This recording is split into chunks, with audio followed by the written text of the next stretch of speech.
La voz de los protagonistas. En Contextos.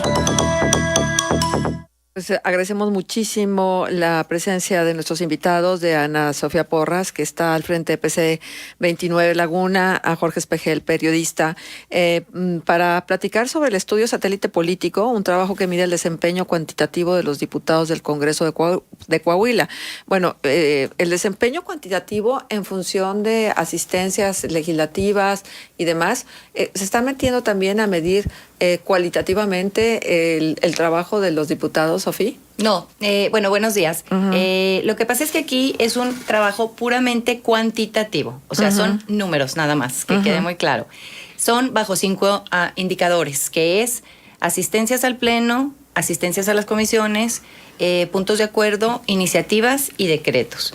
Es solamente, para que me entienda el público, es, digamos, si hicieron su tarea y se fueron al colegio. Así, nada más. No estamos viendo la calidad de la tarea, ni tampoco estamos viendo cómo está. O sea, no quiere decir que el que. Aquí quiero que quede claro también un punto.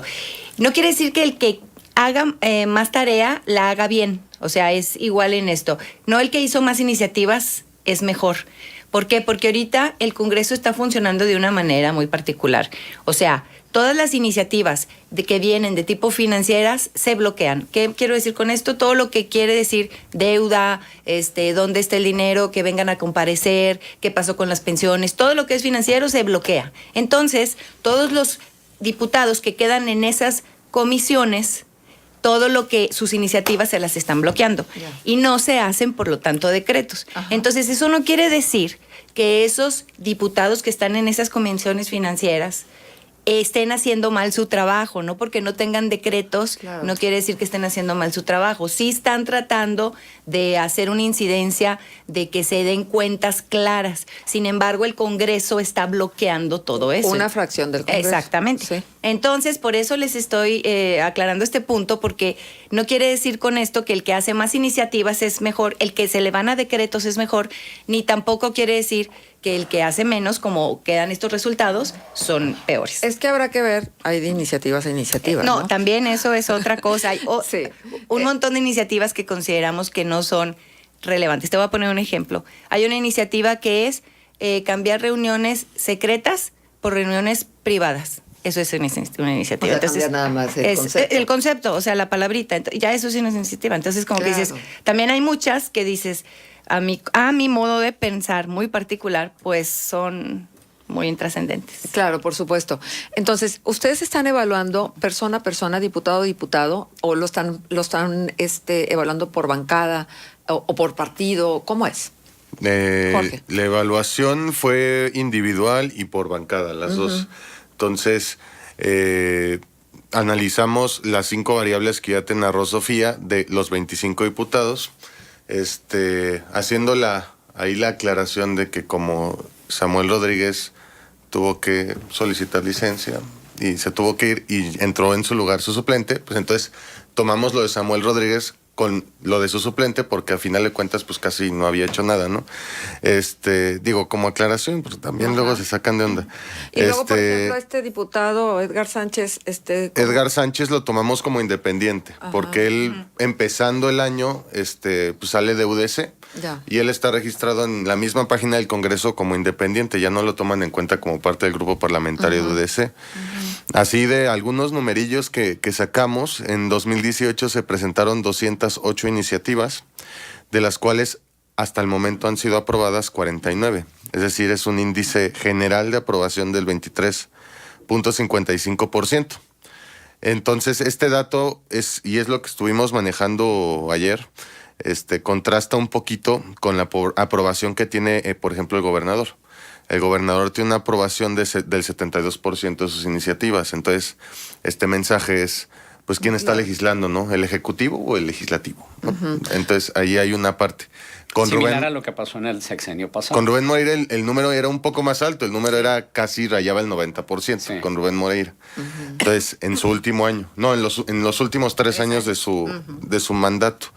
Y bueno, también sacamos pues iniciativas por partidos políticos.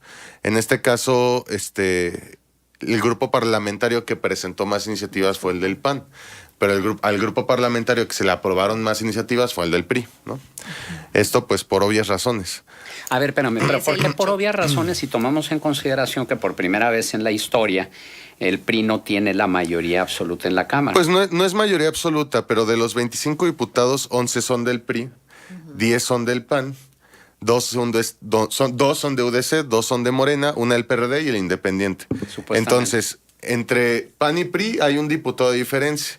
Pero los restantes, pues a partir del cabildeo y de todo esto que se hace ahí adentro, pues más se decantaron por el PRI que por el PAN. Entonces, en realidad, la oposición no es tan fuerte. Claro. Digo, esto no quiere decir que sea bueno ni malo. Nada más significa que todavía tiene más peso el partido que actualmente nos está gobernando que la fuerza opositora. ¿Se sabe cuál de los diputados que presentó iniciativas es el que más aprobación ha tenido en relación a estas? O sea, ¿cuántas iniciativas se le ha aprobado? ¿A cuál es el diputado en ese sentido más productivo? Sí, la diputada, en este caso, es una panista que se llama Rosanilda González Noriega. Ella fue la que obtuvo más decretos. Ella es diputada por el Distrito 5. ¿Este concepto de efectividad legislativa qué implica? Implica una división entre decretos entre iniciativas presentadas y te da un número. Ajá. Son... de las que presenté, ¿cuántas me aprobaron? Exactamente. ¿Cuántas al que más le aprobaron de todas sus iniciativas? Ajá. Ahora, ¿cómo andan de faltistas nuestros diputados y diputadas? ¿Sí van o van y dicen presente y se salen? Pues, ¿Ustedes lo han evaluado? En también? general, sí sí hubo un promedio de asistencia bastante alto. Ahí, por ejemplo, quien sí faltó bastante fue Marcelo Torres. Sobre todo en el primer semestre del año. Claro, cuando era presidente todavía. Cuando era presidente del PAN y pues andaba en campaña, entonces él fue al 54% de las sesiones, más o menos. Entonces, pues sí, él fue el diputado que más faltó. El segundo fue Jesús Loya, que fue el que suplió a Samuel Rodríguez. En general, los demás fueron a más del 80% de las sesiones, o rayando ya el 90%, y hay quienes fueron a todas las de pleno. A las de comisión, ningún diputado fue a todas, al menos faltaron a una. Pero de todas maneras, el promedio de asistencia sí es alto. Oigan, y luego, déjenme preguntarles, ¿se hace una bolsa con todas las calificaciones de estas 5 factores, estas 5 características, y luego se saca una calificación de cada uno de los diputados? Así es. ¿Y quién fue el diputado o diputada mejor evaluado? A partir de nuestra metodología, que como ya precisó Sofía, es meramente cuantitativa, la diputada mejor evaluada fue Claudia Ramírez con 70 puntos de 4. ¿Por qué? Porque prácticamente no faltó, presentó un buen número de iniciativas. Además, su número sube un poquito porque su grupo parlamentario pues está integrado por ella nada más. Entonces, claro. Aquí hicimos una diferencia con el ejercicio pasado que hicimos el año pasado, es que el año pasado si presentaban una iniciativa un grupo de 5 diputados, le otorgamos la misma iniciativa a cada uno, o sea, una y una. En esta ocasión, por cuestiones metodológicas y para que no se inflaran los números, decidimos que si la iniciativa la presentó el grupo parlamentario del PRI, que son 11, entonces ese 1 se dividía entre 11. Entonces ya no te contaba como 1, te contaba como un trabajo en equipo y se repartía la calificación. Oye, llama la atención que entonces, sean mujeres por eso son decimales. las mejor evaluadas, ¿no? ¿Perdón? Las mujeres son las, bueno, por lo menos las primeras, las mejor evaluadas, las diputadas mujeres. ¿Sí? Eso quiere decir que entregaron muchas iniciativas más. Sin embargo, no quiere decir que las iniciativas tienen un impacto. Sí, vamos de acuerdo. O sea, pero sí. Pero además ustedes mismos han sentado las bases de su metodología. Estamos hablando de cantidades. Exactamente. O sea... Sí, es cantidad. Y nada como más. cantidad, un número, nada más. La más productiva, la más productiva fue un 7, ¿no? Sí. Entonces también hay, pues hay un detalle, ¿no? Pero sí, definitivamente tienes razón. Y la otra parte, también en contraparte, los peores evaluados fueron porque o faltaron mucho. ¿Quiénes fueron por ejemplo, los peores evaluados? Marcelo sí presentó muchas iniciativas, a pesar de que faltó. Pero estas 2 calificaciones, de 5, 2 las tuvo muy bajas, que son las de asistencias a pleno y asistencias a comisión. Entonces ¿quién fue el peor evaluado? El peor evaluado fue precisamente Jesús Loya. con 40 puntos, 40.9 puntos. Está reprobadísimo. Le siguió Marcelo Torres con 41.9 y luego Juan Antonio García Villa, 44.1. Otra cosa que se nos pasó a decir, también medimos puntos de acuerdo presentados. En esta ocasión hay varios diputados que presentan muchos puntos de acuerdo, pero no presentan iniciativas, o sea, presentan una o dos en todo el año y se la viven con puro punto de acuerdo, haciendo pronunciamientos públicos. Pero no pasa. Pero no cristalizando No sus proyectos en algo más, ¿no? Y muchos de ellos inútiles, ¿verdad? Inocuos completamente. Muchos de ellos inútiles, a lo mejor otros muchos innecesarios, pero donde se puede dar la parte de la fiscalización, que es una obligación de los diputados, o sea, es representar, fiscalizar y legislar, pues es en los puntos de acuerdo. Y pues no hemos visto muchos resultados en la parte de fiscalización. ¿Cuántos funcionarios públicos ya están señalados, procesados, en investigación? No lo hemos visto. Cuando han tenido la oportunidad de aprobar la comparecencia de ciertos funcionarios, las han votado en contra. Entonces, también hay una observación que se le puede hacer a los diputados, que quizá no están cumpliendo con ese parámetro, ¿no? ¿Les entregaron a los señores y a las señoras, a las señoras y a los señores diputados esta evaluación? ¿Y cuál fue la reacción? Platíquenos. Pues muchos están molestos porque dicen que no se está midiendo la calidad de la iniciativa. Eso es un punto que tienen razón, pero este trabajo no era cualitativo, era cuantitativo. Entonces, eso tienen que ver. O sea, si quieren hacerlo de calidad, pues lo pueden hacer ellos. O sea, ellos tienen un equipo donde pueden hacer un trabajo igualito a que sea de calidad. O sea, qué tanto positivo o negativo impacta en la población cada una de sus iniciativas. Yo quería agregar otra cosa. Hay unos que tienen como nada más calificación punto, por ejemplo, 0.4. ¿Por qué? Pues porque nunca presentaron nada. Entonces, ¿quién no presentó nunca nada? Bueno, por ejemplo, aquí tenemos uno, Verino Granados, que es un líder sindical, bueno, era un líder sindical y ahorita es diputado. Y ex precandidato a la gubernatura. Exactamente, que compitió con Miguel Riquelme. Por ejemplo, él no presentó nada, entonces iba en la bolita, por ejemplo, iba en una iniciativa que era presentada por todo el grupo parlamentario, y entonces, por ejemplo, el año de la Constitución, vamos a suponer, sí, que fue en el 2018, entonces él iba en la bola y entonces dividimos la iniciativa entre todos y a él le tocó un tinguito, como quien dice, un pedacito. Y entonces así se fue en puros pedacitos y entonces por eso tiene un punto 0.4, porque pues hizo eso porque iba en la bola. O sea, no hay trabajo. Y otra cosa, hay muchas comisiones. Pero qué tal buenos para cobrar, ¿no? Eso sí. Pero hay muchas comisiones también que nunca se juntaron. Nunca y eso es... No han sesionado hasta la fecha. Si quieres. Por ejemplo, la de trata de personas, pues no ha sesionado.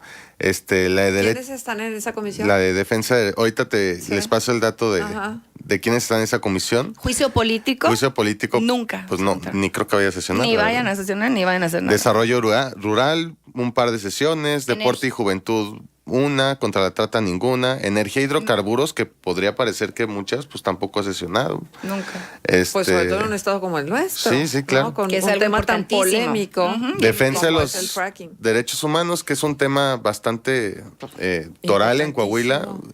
Ha sesionado una vez en un año. Sesionó una vez en un año. Entonces, pues aquí sí hay asuntos fronterizos, no ha sesionado, ¿no? Entonces, y en contraparte, gobernación, puntos constitucionales y justicia. Bueno, aquí hay que hacer una aclaración. No es que este parámetro lo sacamos a partir de las iniciativas. En las iniciativas viene a qué comisión se turnó.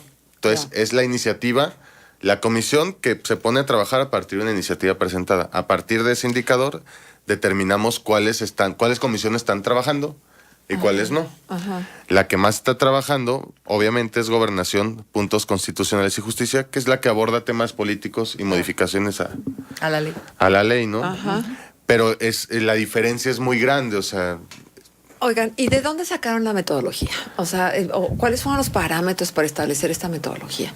Digo, porque eso le da mucha validez al esfuerzo que ustedes vienen haciendo. Sí, bueno, por ejemplo, en lo que es división, tomamos como punto más alto la persona que había hecho, por decir, más iniciativas, vamos a suponer 25 iniciativas, y ese fue el parámetro que fue el 10, digamos, 25. Entonces, si esa persona pudo hacer 25 iniciativas o 30, quiere decir que todos podían haber, y sobre ese tomamos en cuenta para tomar el tope de las iniciativas que podían haber sido. Oigan, déjenme decirles una cosa.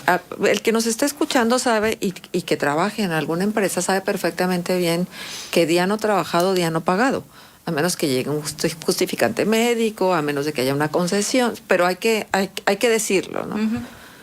¿Estos señores, ya a estas señoras les siguen pagando aunque no vayan? Sí, de hecho, ese tema creo que es el que falta, un detalle. Pues un diputado gana, con todo e impuestos, 91,402 pesos mensuales, un diputado local. Ese es su costo mensual bruto. Ya, ¿sí? Con su participación en comisiones y todo. Sí, no, eso es puro, es puro sueldo, ahí va lo otro. Anualmente, cada diputado nos cuesta 1,096,000 pesos de sueldo nada más. Pero aquí hay un detalle, el sueldo base, de acuerdo al tabulador del Congreso, es de 19,667 pesos. Pero hay un concepto que se llama incentivo. En ese concepto, a ellos les pagan 53,812 pesos. Entonces, pero el sueldo base son los 19,000, o sea, se está grabando sobre los 19,000, no sobre los 53,000.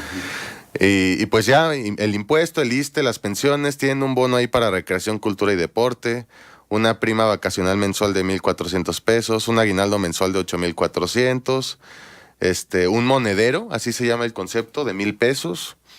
Y en fin, así se va armando hasta llegar a los 91,402 pesos. A su bolsa llegan 65,839, ya quitándole sus impuestos, todas sus prestaciones, impuestos y demás.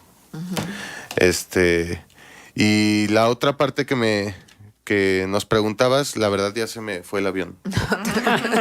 No te preocupes.